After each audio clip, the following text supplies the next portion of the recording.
morning, everybody. Welcome to Data Center Live. Welcome to this session on powering the AI era.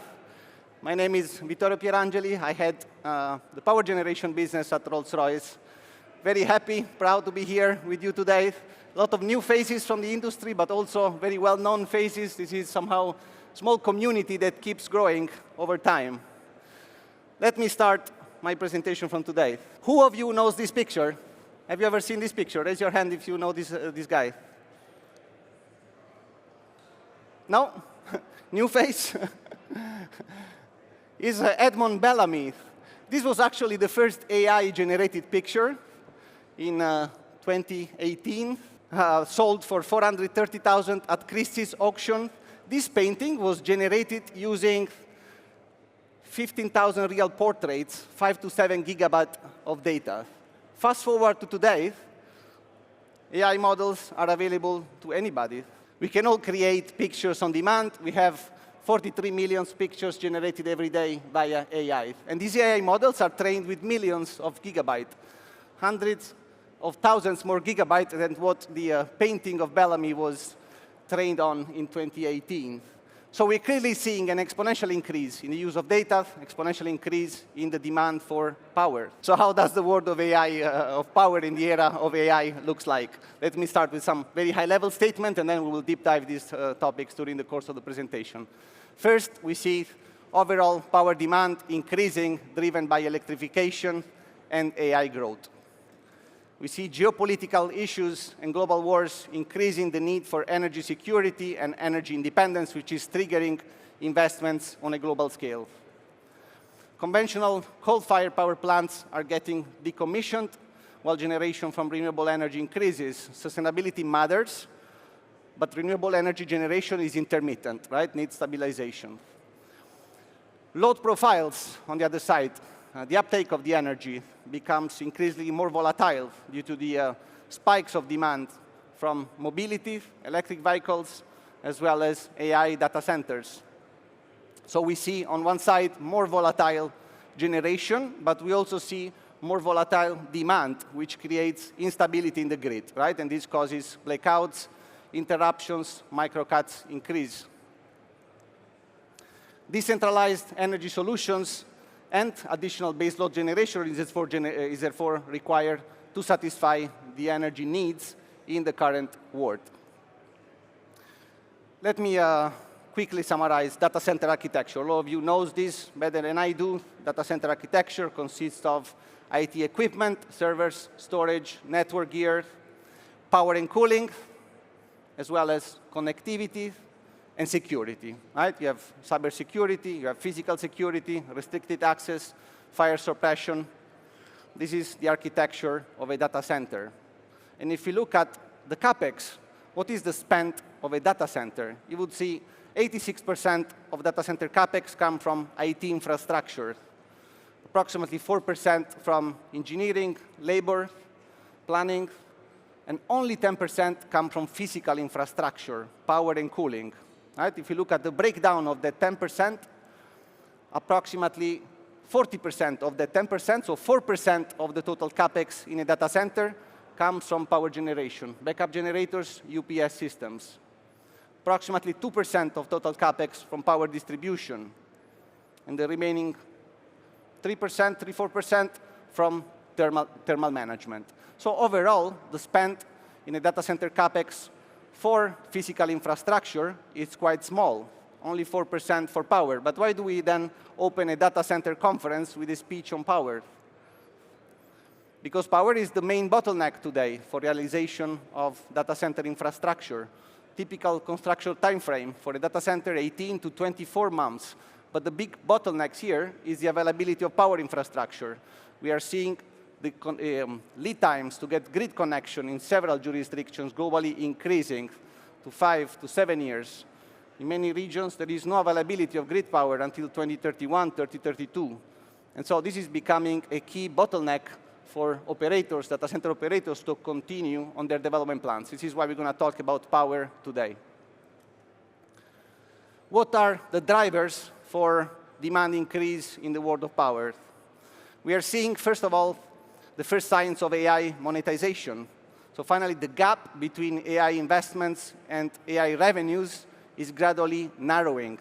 Anthropic now has more than 300,000 business customers, revenues of more than $14 billion. OpenAI reached more than 1 million business customers in late 2025. So we are seeing now AI starting to generate revenues. And this is leading to an acceleration in the CapEx for data center construction. If you look at the CapEx announced back in May 2025, estimate of $300 billion US CapEx for data center construction. Fast forward to April 26, within the space of a year, the announced CapEx have tripled to almost $900 billion US. In the space of a year, we have seen such a large acceleration in announced CapEx for data center construction. So we have, first of all, more data centers being built, more infrastructure being built, but we also have more power-intense infrastructure being built. Today, an AI racks pull 100 to 120 kilowatt, which is up from 10 kilowatt just 5 years ago. A ChatGPT query consumes 10 to 100 times more energy than a Google search. Okay, and this gives you an idea of the increase in power that AI is driving into the system. Today, most users still use AI through chatbots. A chatbot like ChatGPT consumes 1 kilowatt hour per 1,000 prompts. But there are new AI use cases being developed. If you look at AI agents with multiple topics covered at the same time, these consume 5 to 10 kilowatt hour per agent. And even more, when you look at integrating AI into business processes, these consume up to 20 times more power than a ChatGPT search. Okay, and so here you start seeing the exponential effect, more construction, more power intensity in the data centers. How is this impacting the overall energy markets? At Rolls-Royce, we tend to cluster the markets in 3 buckets. One is data center backup, second one is rest of backup market, and third one is continuous power for gas. If you look at the rest of the backup, this is a market showing a stable growth, 3%, mostly driven by semiconductors, while standard backup applications follow the economic cycles, some volatility, but overall, these segments grows at 3% annually. Look at data center backup and the size of the bar compared to the other applications. Here is where we are seeing a significant growth in power demand. In 2025, we estimated approximately 37 gigawatt power demand for backup data centers, increasing at a rate of 22% on an annual basis to reach approximately 100 gigawatt of demand by 2030. Our own estimates a year ago were pointing towards a gigawatt demand for backup in 2030 of approximately 80 gigawatt. So within a year, again, we've seen significant acceleration. This is being driven by accelerated CapEx, as I mentioned earlier, from the hyperscalers. A lot in the US, but also in other regions, Europe, China, APAC. This is a global trend. And I'll show you in a moment regional trends in the next slide. Third segment, continuous gas. So data centers need for backup power has been the first bottleneck in this segment. But now, as we also have bottlenecks in the grids with extending lead time to get grid access, the next bottleneck is going to be on continuous gas. And this is showing by the increase in demand that we see for prime power. 27% CAGR. This has shown a massive acceleration in the last year, with several grids started to represent a bottleneck on a global scale. What are the main challenges of AI data centers in terms of power then? Let me cover one by one. First, need for backup power. Right? There is a target for Tier 4 from the Uptime Institute, 99.99 availability. There are backup power solutions available to meet this target, but the market is becoming really congested at this point. So let's focus on backup power demand. This is our global view. I've shown you the acceleration, 22% CAGR to reach a global demand of approximately 100 gigawatt by 2030. If you look at the regional trends, China continues to invest very strongly through its own hyperscalers. ByteDance Tencent, Alibaba, growing at a 15% CAGR. In EMEA, we've seen a significant slowdown in the last 2 years, 25, 26. We've seen projects being pushed out, but no cancellations. And now Europe is coming back. We expect very strong demand increase in Europe in 27, 28, because many projects were delayed. 25, 26, we are starting to see now a bottleneck in Europe towards 27 and 28. APAC, because of the slowdown we observed in Europe in 25, for the first time, APAC became a larger market than Europe and continues to grow at a 13% CAGR. Finally, the Americas. Right? This is where we've seen, particularly in the last year, the strongest acceleration in demand for power, driven by the accelerated CapEx from the hyperscalers, which are also driving investments in colocation. Major language models are being trained in the US, but the US is also becoming a global hub for inference, for the deployment of these models, and this is effectively what's creating this growth in power demand in the US. What's the challenge here? Suppliers like Rolls-Royce are ramping up demand. We are seeing significant announcement of investments in production capacity increase from the power generation OEMs, but this is not sufficient to meet the growth in demand. If you look at these slides, I've shown you we'll reach a demand of approximately 100 gigawatt by 2030, but the suppliers are not able to ramp up at the same pace as demand is growing. By 2029, we expect a gap between demand and supply by 25 to 30%. Okay, so this is a key bottleneck for data center development, the availability of backup power. Next challenge, the need for prime power. As I mentioned earlier, grid connection, lead time for grid connection continues to extend. AI-driven power demand is outstripping today grid capacity. There are, again, solutions available in the market for continuous and CHP solutions, but this is becoming bigger and bigger bottleneck. Let's look at the market for gas and continuous power. Here we have a traditional legacy market, typically industrial continuous power, which remains stable. Okay, we're seeing stable legacy market for industrial applications, but what's driving a significant growth in demand for prime power from gas are the new applications, mostly driven by AI. First, data center prime. Here we see demand for on-site power increasing due to the grid constraints. There is an opportunity, right, for data center operators to get around the bottleneck in the grid by installing their own on-site power plant, on-site generation. So this is the first application driving new demand for gas system. Second, data center backup. I've shown you earlier, when I referred to data center backup, I was talking about diesel systems, diesel backup, but also gas is being looked at as a solution for data center backup. Why? Because it provides a flexible solutions to operators. Data centers can start with gas providing a bridge to grid power and then switch the gas systems to backup once grid power becomes available in 2030, 2033, whenever that becomes available. So we're seeing an emergence of use of gas for backup as well because of the flexibility that it offers compared to diesel. And OEMs are developing fast start gas solutions so that these systems can be applied, can be used for backup as well, on top of continuous power generation.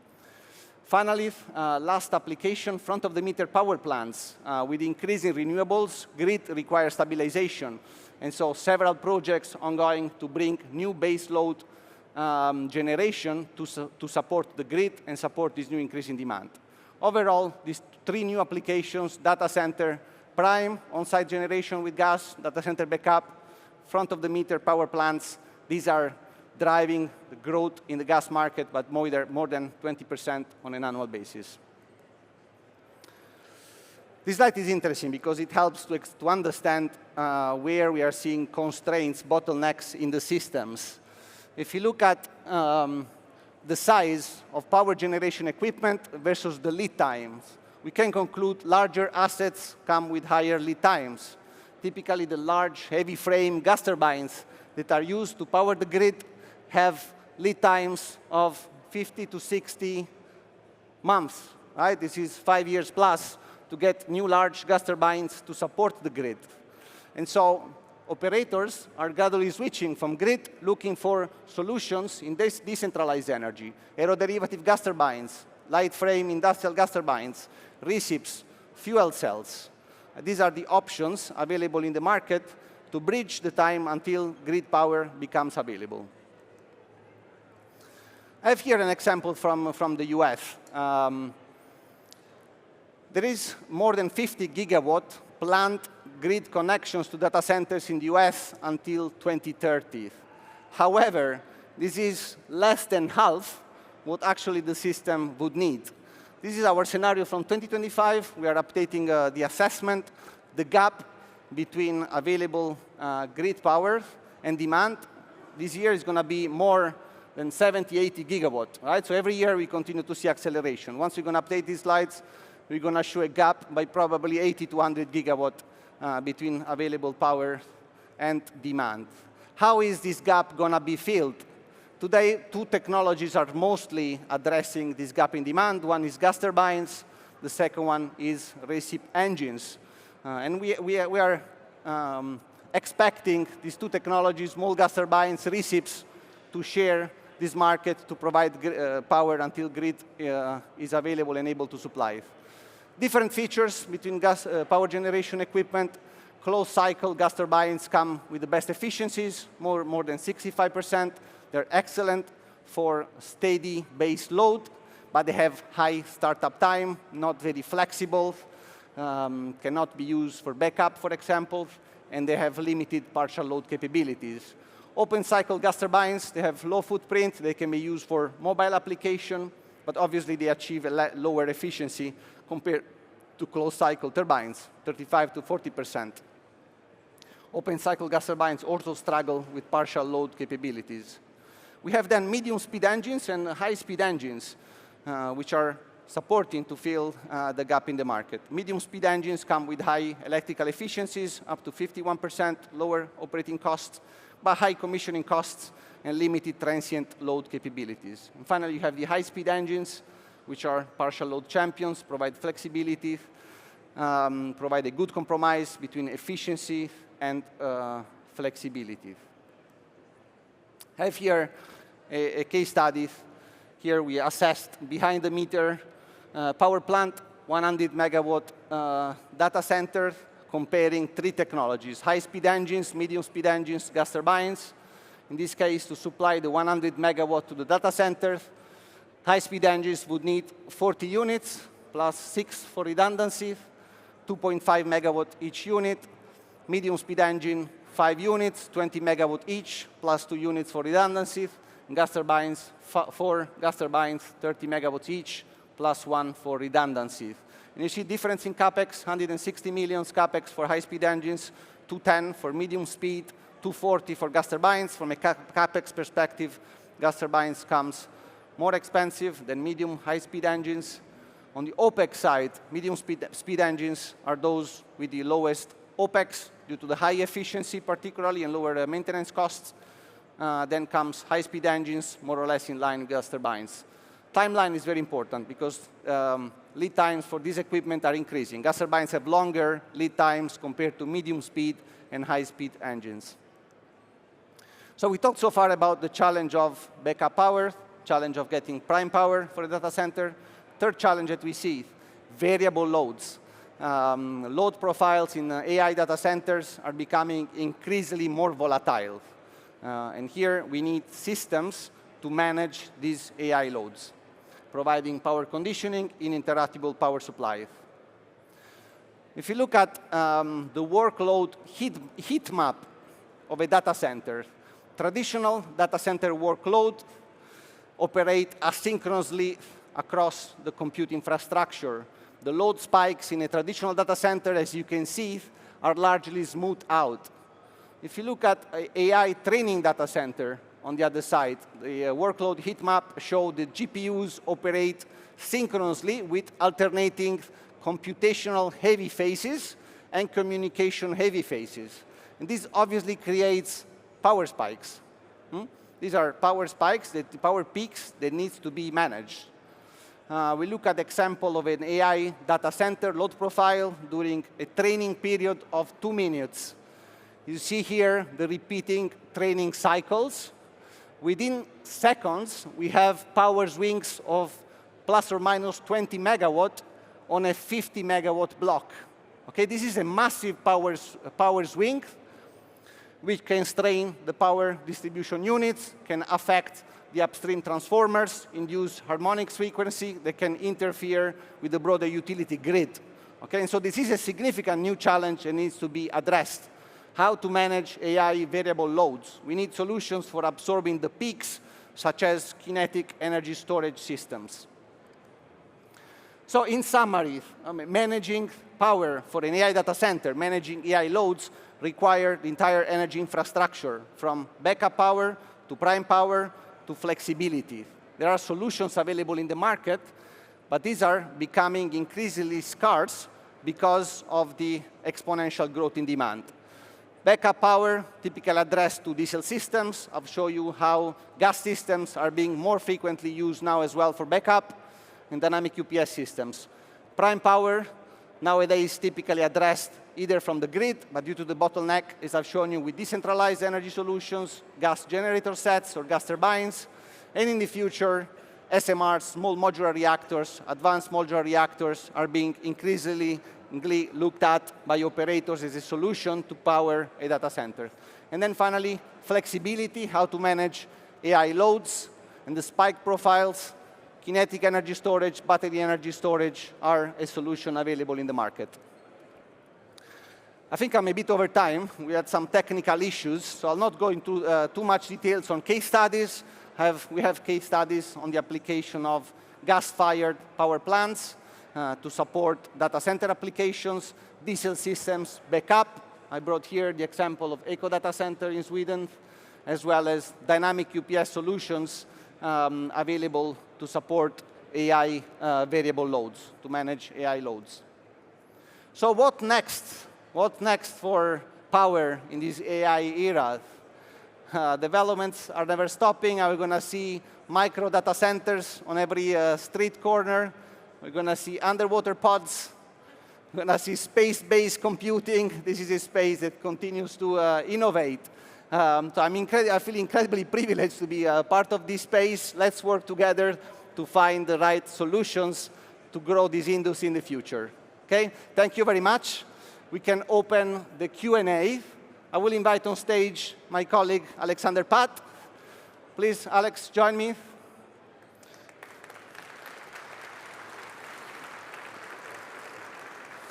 Alexander is Vice President Engineering and Execution in our EMEA region for Rolls-Royce.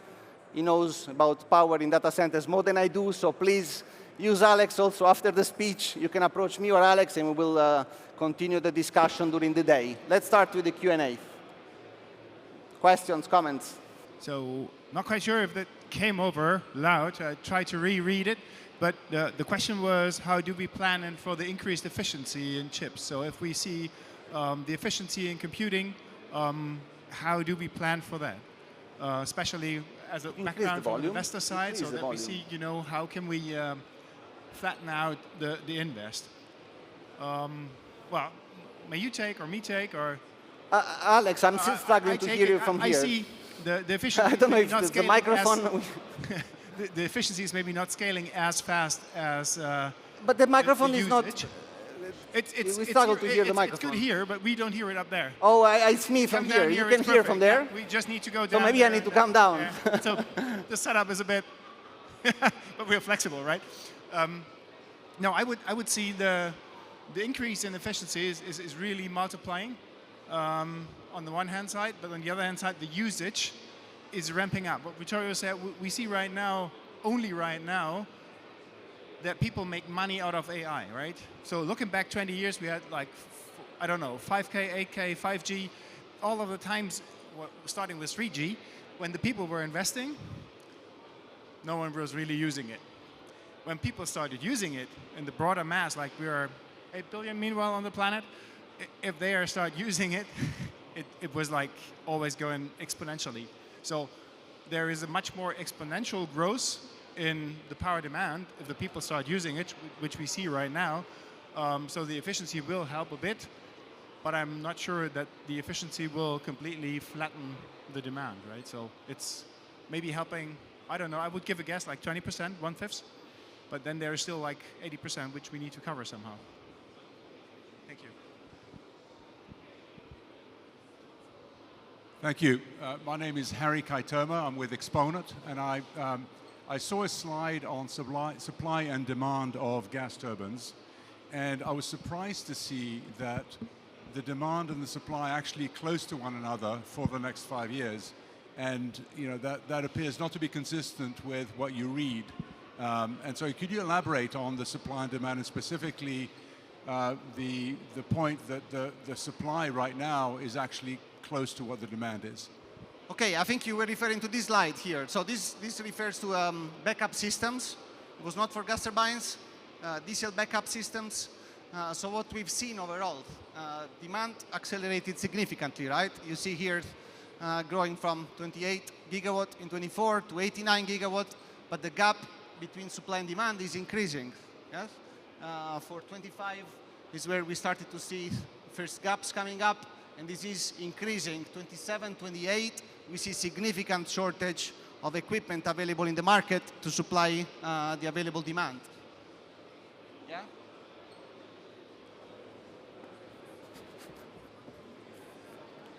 Hello, I'm Celine from Envision Energy. On this chart, you're just evaluating the DC backup that is gensets, but not batteries. Are you including BESS systems as part of this sizing? I'm showing here backup demand in gigawatt for generator sets. Yeah? Yeah, hi. Ravinder Shan from FRV PowerTech. A lot of the discussion on power challenge is on how gas can meet that challenge. How do you see the challenge of climate change versus the power challenge? Where does that lead us, increasing gas? And you talk about whether it is gas turbines or gas engines. It's more gas into the system is what we need. But how do we balance out the emissions? How do we look at the climate change in that respect?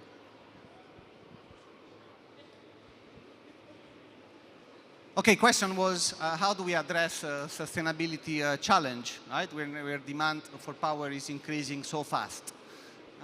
First thing I would like to say, gas is still seen as a transition fuel, yes? Helping us to decarbonize, replacing gradually coal power plants, right? Gas has a significantly lower emission impact compared to coal. There are solutions available for reduction of emissions. One is use of alternative fuels. If you look at gas, hydrogen is being developed. Our engines are ready for 100% hydrogen use. Unfortunately, the supply chain for hydrogen is not as mature to enable a capillary use of hydrogen in power generation. Okay? From a technical perspective, hydrogen can be used, can be burned in gas-fired engines, but we struggle to see infrastructure for hydrogen being built in the system. If you look at diesel backup, also there are available solutions to reduce emissions. Hydro vegetables, oils, HVO is a good example. All our engines are HVO ready. A large majority of the backup systems we are installing in Europe use HVO as a fuel rather than diesel. So there are solutions available to reduce emissions. Other tools that we have to reduce emissions from gas and diesel fire systems. One is the use of after-treatment systems, and the other one is extension of testing intervals. If we sum up these three solutions, use of HVO, for example, on a backup system, with the use of after-treatment systems and the extension of testing intervals, we can achieve more than 95% reduction in emissions from a diesel generator. Okay, 95% today with the available technologies. On the gas side, hydrogen will be the solution, but as I explained, the system, the infrastructure is not yet ready for use of hydrogen in large scales. So we do have solutions, but something I would like to add here, because this is a trend that I've seen over the last 3 to 5 years. Maybe if I look back at the industry 5+ years ago, sustainability was at the top of the agenda, right? All the oil companies, for example, were rebranding themselves as energy companies. It was a key part of their branding, describing themselves as sustainable energy players. However, with this increase in demand, construction pace, I feel, is taking priority over sustainability goals.